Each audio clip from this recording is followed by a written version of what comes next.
Hello and welcome to Twin Tigers Data. Today we will be talking about adapting the world inside your game. Now, this may be very confusing for you, but we'll try to get through this. My name's Thomas Kistner, by the way, and let's get started.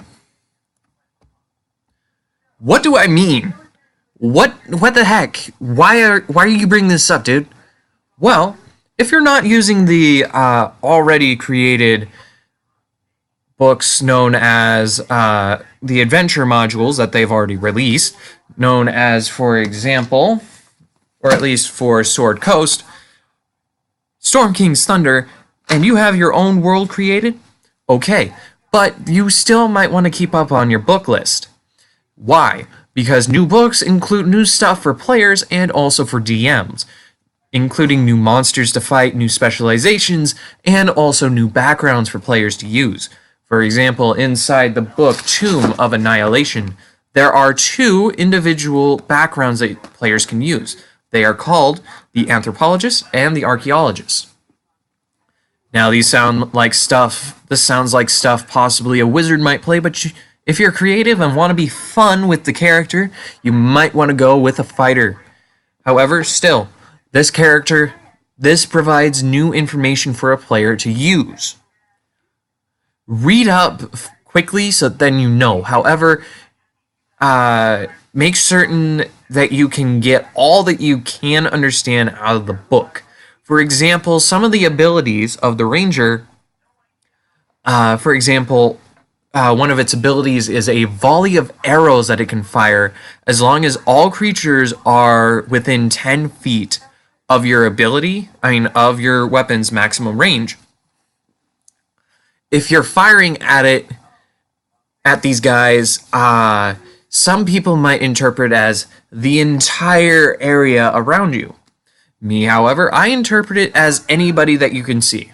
So from your 5-foot square in a 45-degree angle this way and a 45-degree angle this way, every person that you can see within your weapon's range is free aim. Go ahead and fire. However, that's the only things that you can fire at.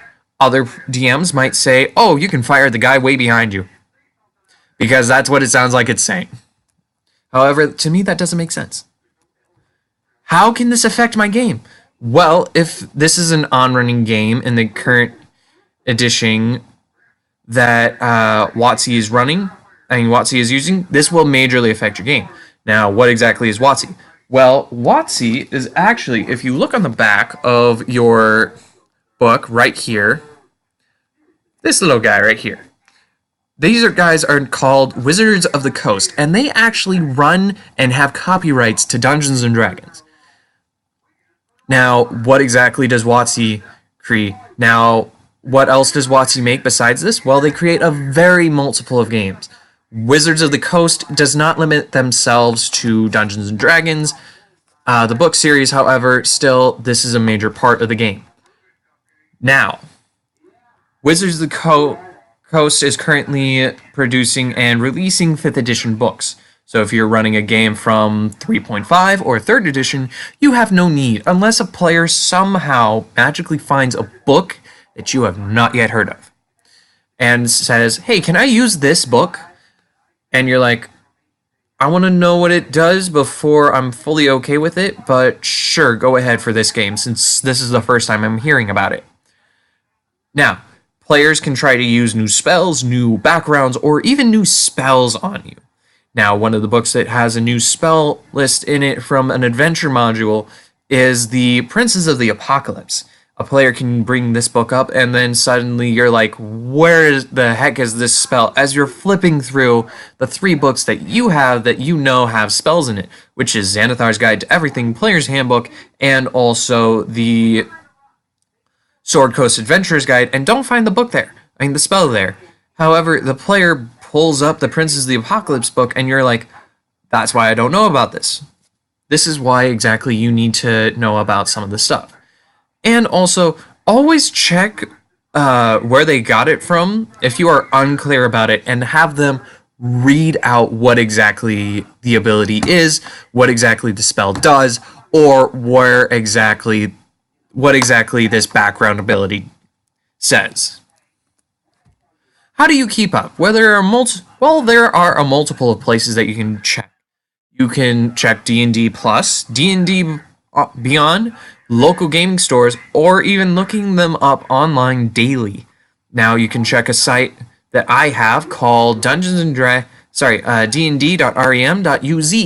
This site has all of the books that I have seen for Dungeons and Dragons, except for the latest season that they are releasing, known as Waterdeep season.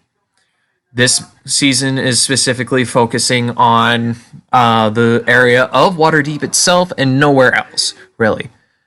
Anyways, you should read through as much of the material as you can at a pace you are comfortable with.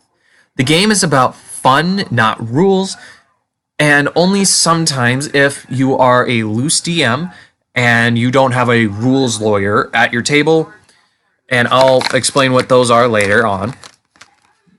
Eventually, these can be fun things that you can have. Now, the rules set in the game are not meant to prohibit players, but are also meant to not have them randomly roll a 20, and because the book doesn't say anything against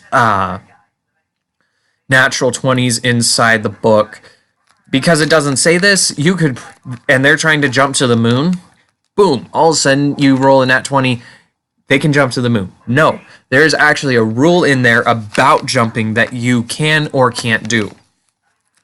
Now this sets a limit on it, yes. However, it makes it realistic, which is something that makes the game a little bit fun. Now, also, something to help you keep up is hold a group chat with the party that you are running with to see if anyone else that is inside your game has heard about something that you didn't, so you have more time to prep and read it. For example, if someone manages to find the book Dungeons and Dragons Waterdeep, Dungeon of the Mad Mage, before they technically release it here in 2 months, then they will be then you should really double check where the heck they got it from, because that thing really shouldn't have been released until November 1st, about 2018. And currently today it is September 19th. So how would someone have that book 2 months prior to today? However, look at the site, check it out, and then read through it. Or if they have a physical copy of it, then get that from them for a day, read as much as you can, and then say, okay, I think I got something from it. However, if you are doing a homebrew campaign, you might want to copy down specifically the monsters that they have, what ability changes that the monster has from it, magical items that you might want to use, or maybe even some possible specializations that they get from it. Now, please remember to like, comment, and subscribe. Hey, and if you want to share my awful, no good, very bad videos, go ahead. I don't mind. I'm an open book. Thank you for watching. Have a wonderful day.